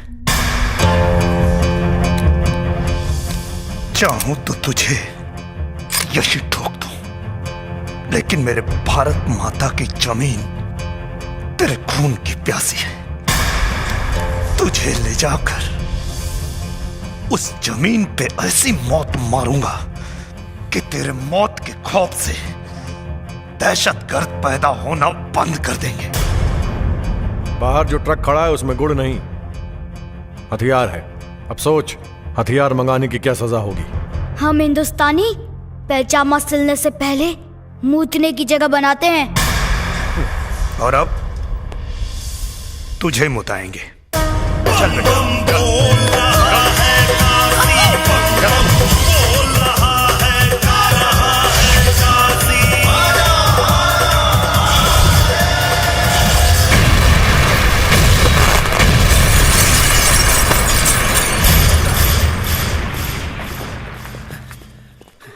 अबे फोन उठा मच्छर जात। हमारी शहनाज को कुछ नहीं होना चाहिए। अरे बेगम साहिबा, आप बेफिक्र रहिए, शहनाज को कुछ नहीं होगा। हम उसके अब्बू है ना, कुछ नहीं होगा उसे। हम आपकी सियासत पर अपनी बेटी की कुर्बानी नहीं देंगे। सर, पाकिस्तान से phone sir. Hello, I am Choubey from Hindustan. अबे चौबे फ्रॉम हिंदुस्तान, तुमने ट्रक पे हथियार भेज दिया? अरे हम तो यहाँ से गुड़ ही भेजे थे। अब पाकिस्तान की धरती में वो गुड़ अगर हथियार बन गया तो मैं क्या कर सकता हूँ। तुम्हें तो दौड़ा दौड़ा के मारूंगा। पिछवाड़े में बम नहीं बांध दिया तो नाम बदल देना। धमकी नहीं। धमकी? हेलो, हमारे यहाँ 10 मरता है तो एक मुखिया पैदा होता है। हमारे यहाँ 100 मुखिया मरता है तो एक विधायक पैदा होता है। और अब आप खुद सोचिए कि कितने मादर डॉट डॉट मरे होंगे तब मैं एक मंत्री पैदा हुआ हूँ। सबको दौड़ा दौड़ा के ये लुधियाना से लेकर लाहौर तक नहीं भगाया ना, तो मेरा नाम भी हैदर अली नहीं। इस रूट की सभी लाइनें व्यस्त हैं। कृपया जब तक मामला सॉल्व ना हो जाए तब तक फोन ना करें। टीटी पू पापू टिन टिन टिटों। का भाई ले जीजा कौनो प्रॉब्लम बा का? हाँ, पाकिस्तान के पिछवाड़ा फाट गइल हो, तू सीए जाइबा।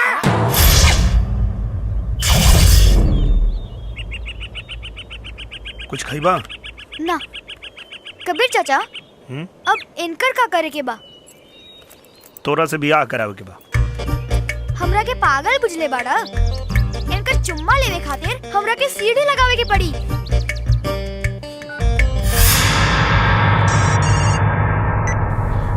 शहनाज,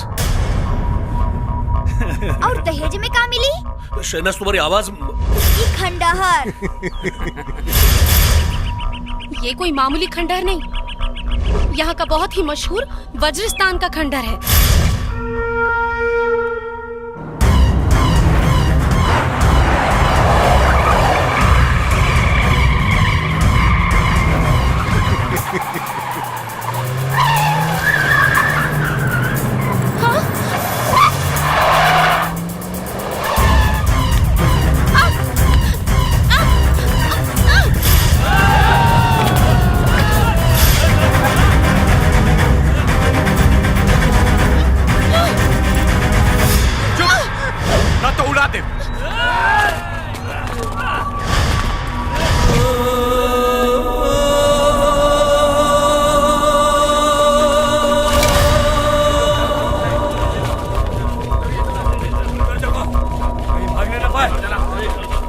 हमरा लागत है सबका राम नाम सत्य ऐसे हुई।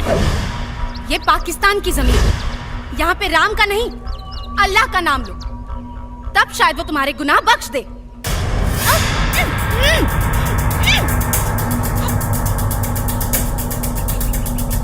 शोएब, बिना बॉल के सिक्सर मारे के पड़ी। इंशाल्लाह।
नहीं तो खोपड़ी खोल दूंगा।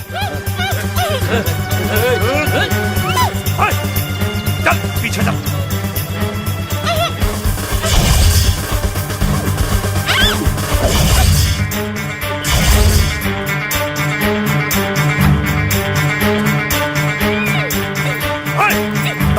वो देखिए शहनाज वहां।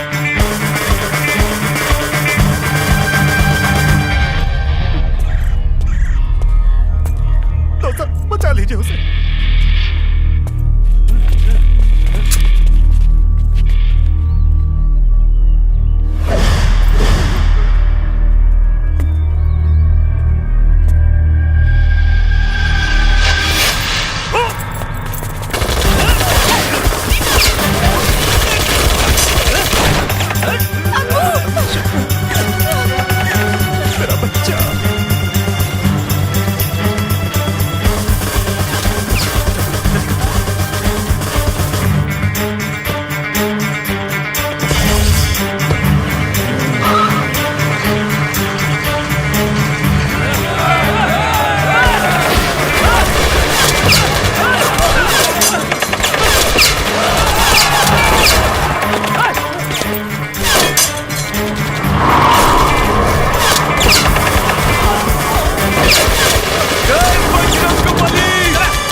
हाथों से उसने अब कुछ छुआ है।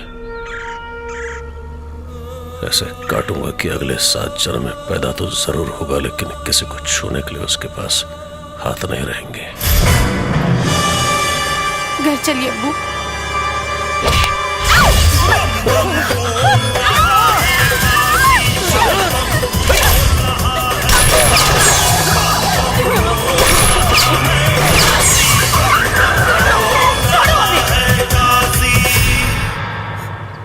ऊपर वाला भी उसी का साथ देता है जो रमजान में राम और दिवाली में अली को देखता है।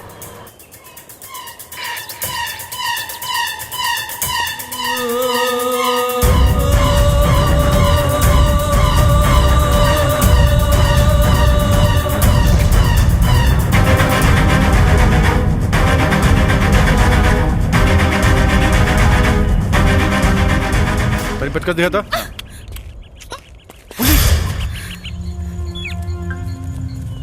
पुलिस बा पुलिस। इनकी माँ का हमनी की पुलिस से कुछ लेवे देवे के नहीं के।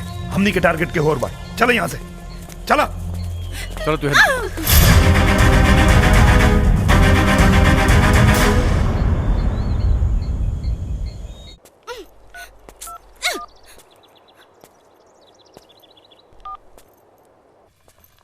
हेलो। हाँ 1 मिनट। हाँ ये दोनों दे दीजिए। हाँ हेलो। अच्छा सुना, कपड़ा और सामान कुल के ना गिल बा। ये बताओ कि हमारा कहाँ पहुँचे के बा? कहाँ बड़ा तू लोग? गुलशन इकबाल टाउन के खंडहर। गुलशन इकबाल टाउन? गुलशन इकबाल टाउन कहाँ है? यहाँ से 5 किलोमीटर। 5 किलोमीटर। अच्छा सुना ना, एजा को दुकानदार बाबू बताओ था कि जैसे 5 किलोमीटर दूर बा, तो हम फटाफट होता नहीं। सुनो, तू अपन ख्याल रखिए, पुलिस से सावधान हुई। ठीक बना पहुंचा था। हाँ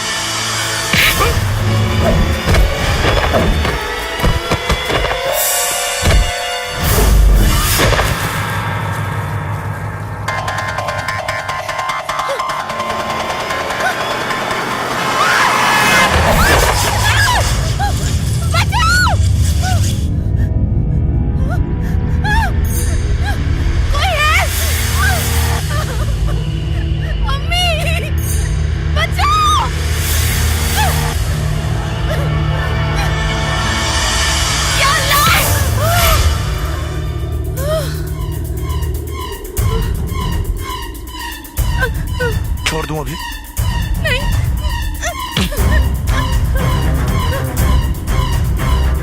प्लीज प्लीज हमें बचा लो, हम मरना नहीं चाहते। अल्लाह कसम, अब हम कोई गलती नहीं करेंगे।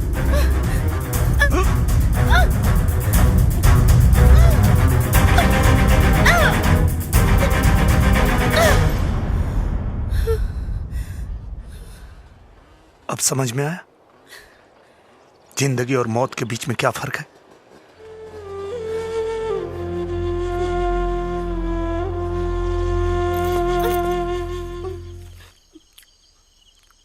ना ना ना, खाला खाला कुल तो वही खाला। हिंदुस्तान से तोरई सेवा खातिर आयल बानी पाकिस्तान हमनी के। दिल कराता दे दिए गोली। ये बोझ के ढोला से मिल जाओ छुट्टी। हाजमे की गोली है आपके पास? हाँ बा दी का, मेड इन बिहार। एक गोली में पेट साफ और दूसर में आदमी साफ। हुसैन के खाना खिला दे लोग।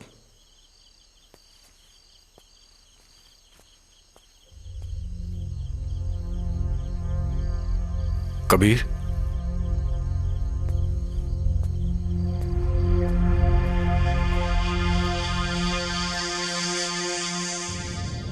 कोमल बुआ जन्मदिन मुबारक।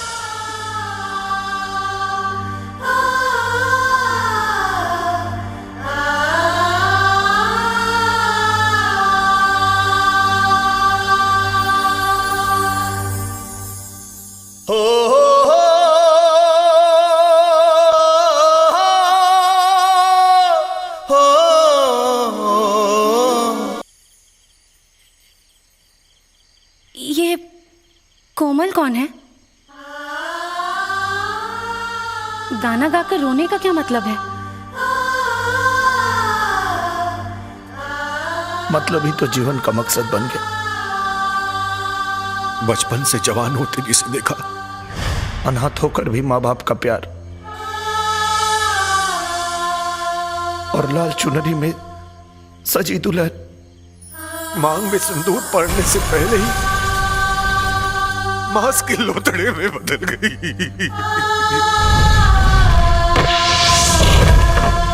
उसी का नाम था कोमल।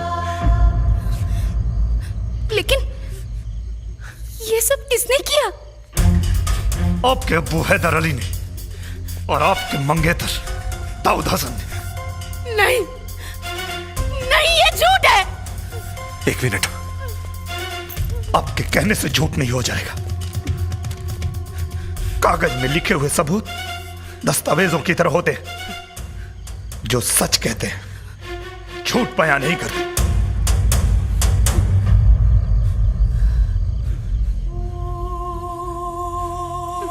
हमारा यकीन कीजिए, अगर आप लोग सच कह रहे हैं तो हम आप लोगों के साथ हैं। माँ बाप के संस्कार बच्चों के चेहरे पे नहीं, उनके रगों में होते हैं। हमारी तहजीब की पहचान हमारे अब्बू से नहीं, हमारी अम्मी से है। हमारे अब्बू पहले मुसलमान हैं, बाद में इंसान, लेकिन हम सबसे पहले इंसान हैं, उसके बाद मुसलमान हैं। कोई दहशतगर्द हमारा अब्बू तो हो सकता है, लेकिन शौहर नहीं।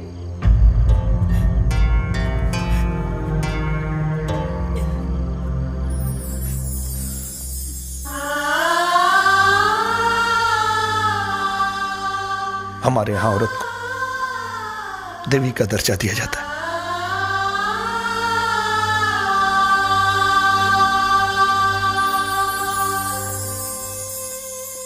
अगर मर गए तो कफन उतार देते ना, अगले जन्म में कर्ज उतार देंगे।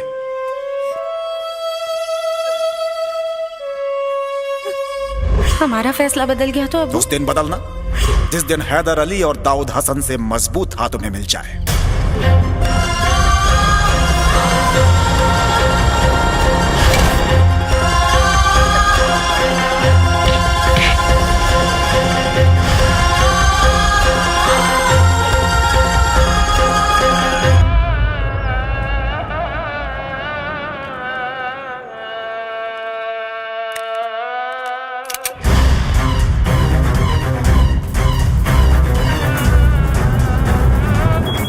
मैसेज?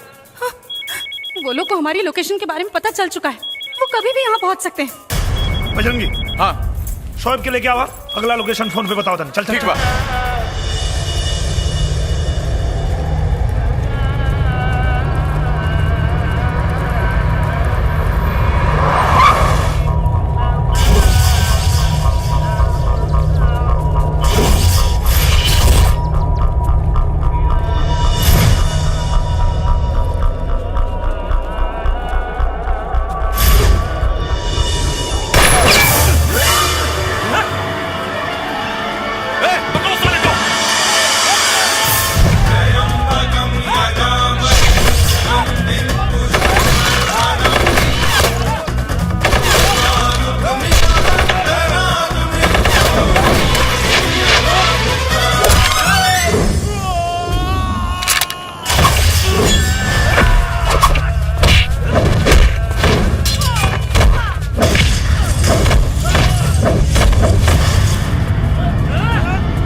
नाम क्या है तेरा?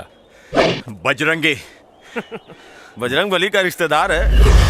चल या अली बोल। मेरे लिए या अली और बजरंग बली में कोई फर्क नहीं है, लेकिन गलती से भी मेरे बजरंग बली को बुरा मत बोलना, वरना मारूंगा तो मरने का पता भी नहीं चलेगा। बजरंग बली जय।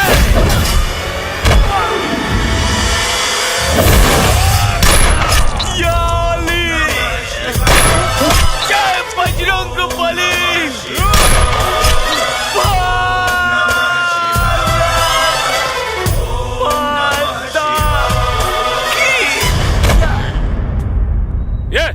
बाकी के कुत्ते इधर ही होंगे। चलो ढूंढो।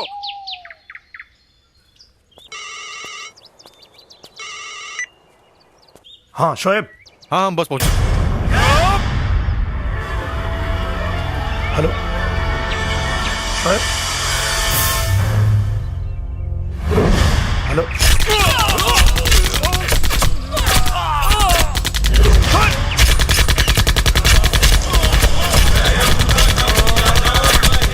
बजरंगी, बजरंगी।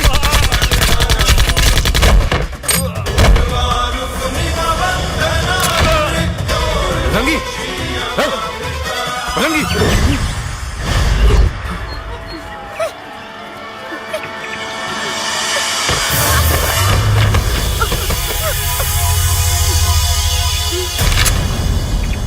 कौन कहता है हिंदू और मुसलमान में लड़ाई होगी? ये हवा भी कमबख्त किसी पाकिस्तानी ने उड़ाई होगी। जान मत छोड़िए रे, जान मत छोड़िए रे।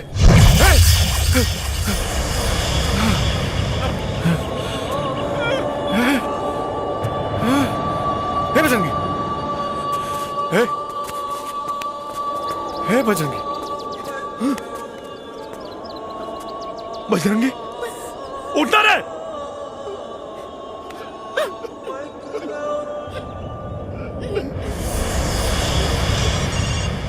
कल पाकिस्तानी अखबार पढ़ लेना।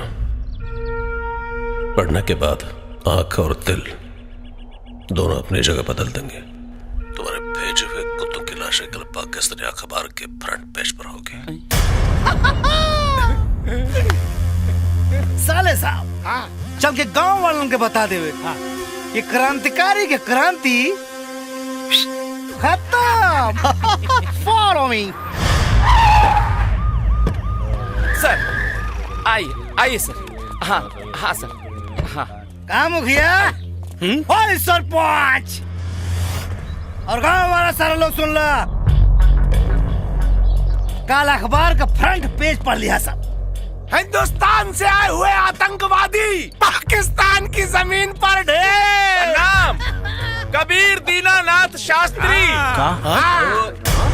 शोएब खान, हुसैन खान, बजरंगी पंडित। यस। अब फटाफट सीढ़ी वापस कर दे लोग। कहाँ से मसीहा टाए टाए फेस लोड़ा की गए। हे मंत्री, ई हिंदुस्तान के माटी है। माटी कम बारूद ज्यादा होला। ये जब फटी ना तब पाकिस्तान के नामो निशान मिटा दे। ज्यादा बोलेगा साले। साला मसीहा मरेला ना, मार क्या वाला बुझे रे मंत्री। बंद है साला लोग के।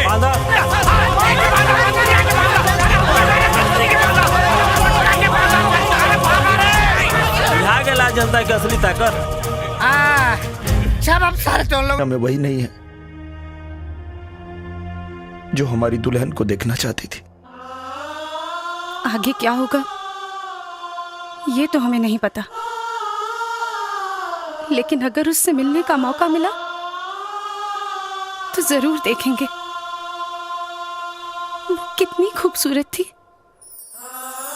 कि उसके लिए एक आदमी सरहद पार कर गया। हिंदुस्तानी हाथ है, एक बार पकड़ लिया तो 7 जन्म नहीं छोड़ता है।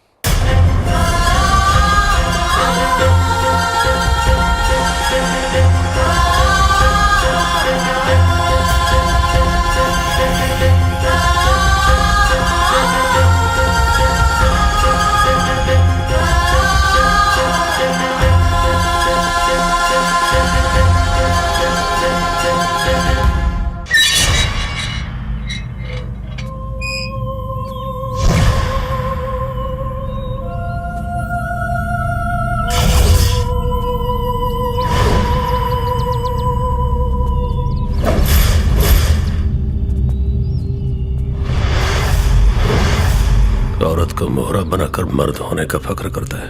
औरत को मर्द मोहरा बनाता है तो बच्चे को मोहरा बनाने वाला ही होता है।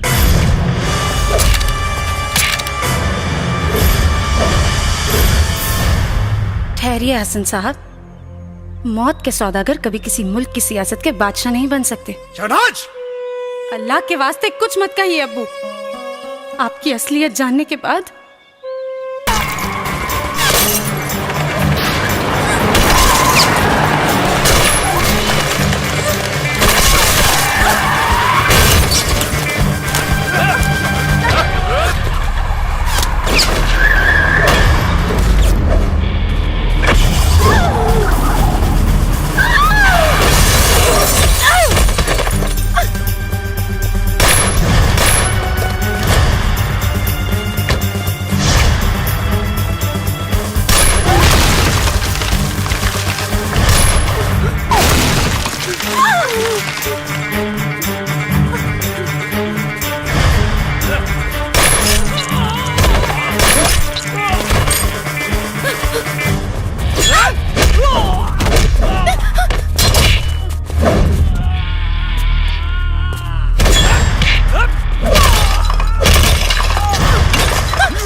माई होके के भारत माई ओकरा खातिर जान देवे में बड़ा मजा आवेला। पहलवान आज ले नालायक रहल लेकिन लायक के मौत मरी, वो अकेले ना दुगो के लेके।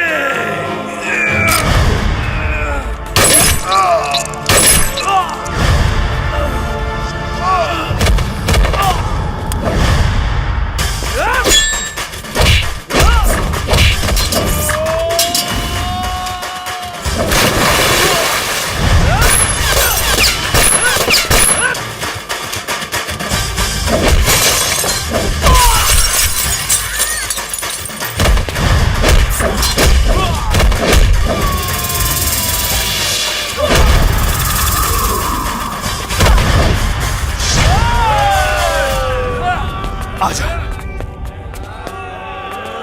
एक हिंदुस्तानी आज तुम सबको दौड़ाएगा और मुंह दिया पूरा हिंदुस्तान तो तेरा मुल्क बह जाएगा।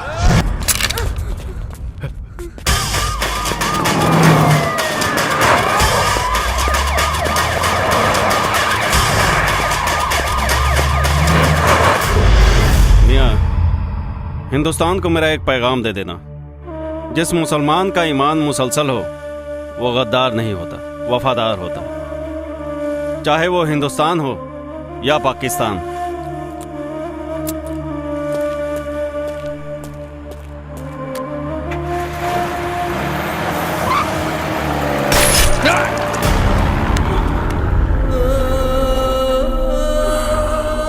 कुत्ता साला, मुझे मालूम था वतन के साथ तू गद्दारी करेगा। तुम्हारे भी ताबूत में कील ठोक दी है हमने।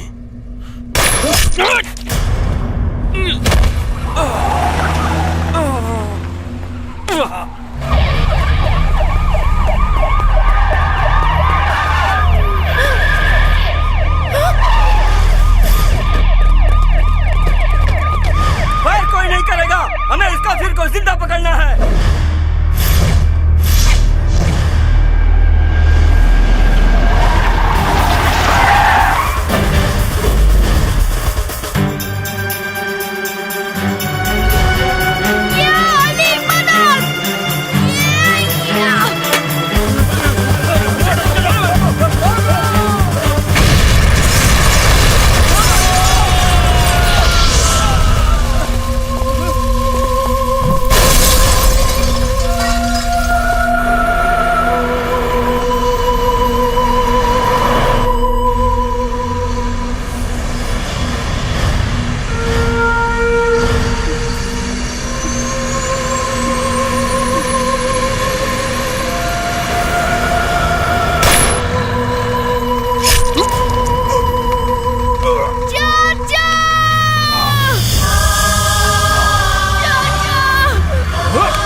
अगर रुक गईला तो सबकर मौत बेकार चल जाई। शोएब चाचा, बजरंगी चाचा की क्रिया याद करा, अम्मी अबू के, कोमल बुआ के। हमनी के जियल से ज्यादा ओकर मरल जरूरी बा। मारो चाचा, मारो। अब अपन जमीन ज्यादा दूर नहीं है, मारो।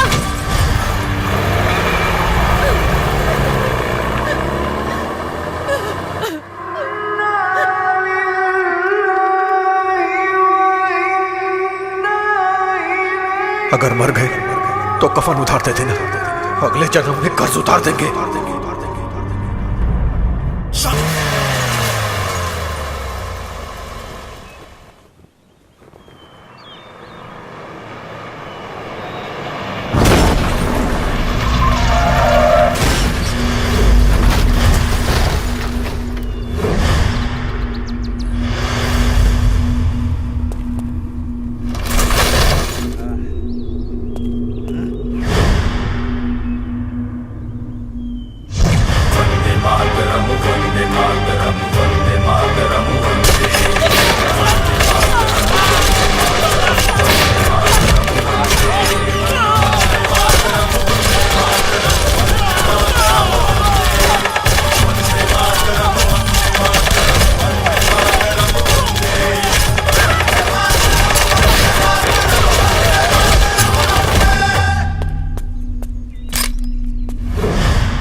दोनों देशों की सरकार इतनी निकम्मी नहीं है दाऊद हसन। तुम्हारे आने से पहले तुम्हारे गुनाहों की फाइल पाकिस्तान से हिंदुस्तान आ चुकी थी।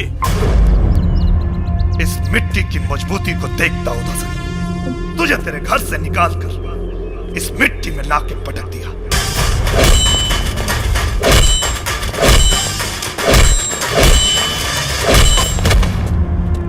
इन कदमों को देख दाऊद हसन, तुझे पता चलेगा कि बेटे की जगह हमेशा बाप के पैरों में होती है।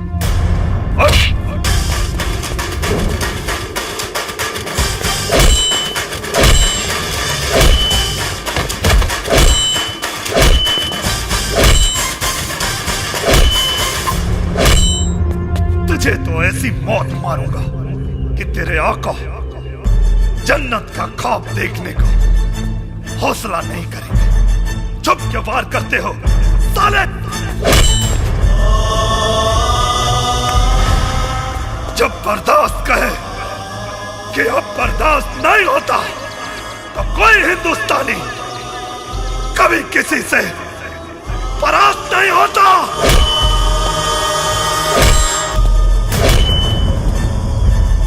अब की जंग छिड़ी तो चेहरे का खोल बदल देंगे। इतिहास की क्या औकात है, पूरा भूगोल बदल देंगे। लाहौर से गुजरेगी गंगा, इस्लामाबाद की छाती पे फहराएगा तिरंगा। रावलपिंडी से कराची तक सब कुछ गर्क हो जाएगा। सदियों सदियों तक तेरे जैसा शैतान नहीं होगा।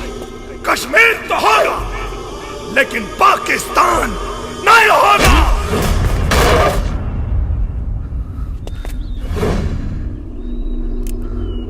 हो गया तो सुन, अपने दिमाग को जरा सा जोर डालो। जब तक जिंदा हूं तेरे हिंदुस्तानी सिस्टम की गोदी में बैठकर बिरयानी खाता रहूंगा। दाऊद हसन, हम फिर से ना वो गलती दोहराएंगे और ना ही किसी आतंकवादी को बिरयानी खिलाएंगे।